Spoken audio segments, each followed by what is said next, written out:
এটাই আমাদের ডিজিটাল বাংলাদেশ, আর এটাই আমাদের রাজধানী ঢাকা, যেখানে দুইজন প্রাপ্তবয়স্ক ছেলে মেয়ে একটা পাবলিক প্লেসে সবার সামনে ওপেনলি এই ধরনের কার্যক্রম করতে পারে। ধরেন আপনি আপনার বাবার সাথে কিংবা ফ্যামিলির কারোর সাথে ঘুরতে গিয়েছেন, আর আপনার সামনে যদি এমন একটা সিচুয়েশন তৈরি হয়, তখন আপনার মনের অবস্থা কেমন হবে? এই জায়গাটা কোথায় সেটা তো আপনারা অবশ্যই চিনতে পেরেছেন। গিয়েছিলাম রাতের দিকে সংসদ ভবনের সামনে, কিন্তু সেখানে যাওয়ার পরে এমন পরিস্থিতির সম্মুখীন হতে হবে সেটা কখনো চিন্তাই করিনি। আচ্ছা, যেতে যেতে কাহিনীটা বলি আপনাদের সাথে। যে পরিমাণ গরম পড়তেছে, দিনের বেলা তো বের হওয়া সম্ভব হয় না। তো মেবি রাত তখন 9:30-10টা বাজে। তখন দেখলাম যে খুব সুন্দর বাতাস হচ্ছে বাইরে, এই জন্য বাইক নিয়ে বের হয়ে গিয়েছিলাম সংসদের সামনে। এদিকে আপুকেও ফোন দিয়ে বলেছিলাম আসার জন্য, ভেবেছিলাম সবাই মিলে এখানে কিছুটা সময় বসবো। তো আমরা পৌঁছানোর কিছু সময় পর দেখে আপুরাও চলে এসেছে। তো কাহিনী যেটা হয়েছে, সংসদে যাওয়ার পর আমরা নিজেদের মতো ঘুরছিলাম ফিরছিলাম, তো হঠাৎ করে এখানে এই দুইজনের আবির্ভাব হয়। এখন আপনাদের মনে এটা প্রশ্ন জাগতে পারে যে এখানে তো অনেক মানুষই গিয়েছে, তাহলে এদের দুইজনকেই কেন আপনার চোখে পড়লো? ভাই, শুধু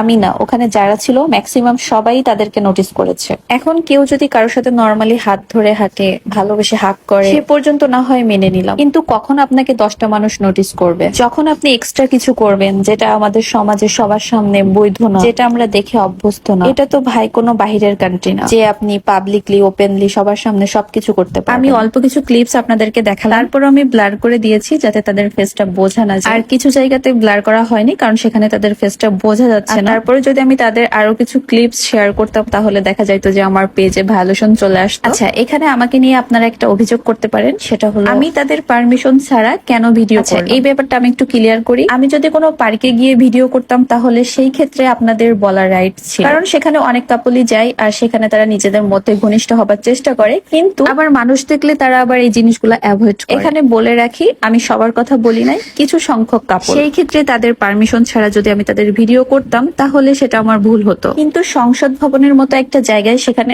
অনেক প্রকারের মানুষ যায়, অনেক ভালো ভালো ফ্যামিলির লোক সেখানে আসে, এমনকি সব বয়সের মানুষই সেখানে এসে থাকে, একেবারে বাচ্চা থেকে বৃদ্ধ বয়সে সব মানুষই কিন্তু সেখানে আসে। তো এই দুজন সেখানে এমন কিছু কার্যকলাপ করছিল, সেটাও একবার না বারবার, তাও ওপেন সবার সামনে। মানে তাদের দুইজনের অ্যাটিটিউডটা এমন ছিল যে তারা দুইজনই ওখানে শুধু মানুষ, আর বাকি যারা ছিল সবাই গরু ছাগল। আমাদেরকে যদি গরু ছাগলই মনে না করতো, তাহলে মিনিমাম লজ্জাবোধটুকু তাদের মধ্যে থাকতো। যখন তারা পাবলিক প্লেসে একদম সবার সামনে ওপেনলি প্রাউডলি এই ধরনের কাজগুলো করতে পারে, তখন সেই পাবলিক প্লেসের একজন মানুষ হিসাবে আমার ভিডিও করাটা আমি কোনো দিক থেকে আমার ভুল হয়েছে বলে আমি মনে করছি না। তখন মনে হয়েছিল যে তাদেরকে ডিরেক্টলি যে বলবো আপনারা কেন এমন করছেন, সেটা করলে হয়তো ওখানে একটা গ্যাসজামের সৃষ্টি হতো। সংসদের সামনে কিন্তু অনেক বাচ্চারা যায়, তো তারা তাদের দেখে কি শিখবে? কারণ এরা দুইজন একদম ওপেনলি সবকিছু করছে, তাদেরকে যে সবাই নোটিস করছে, দেখছে, খারাপ চোখে দেখছে, এতে তাদের কোনো মাথা ব্যথাই ছিল না।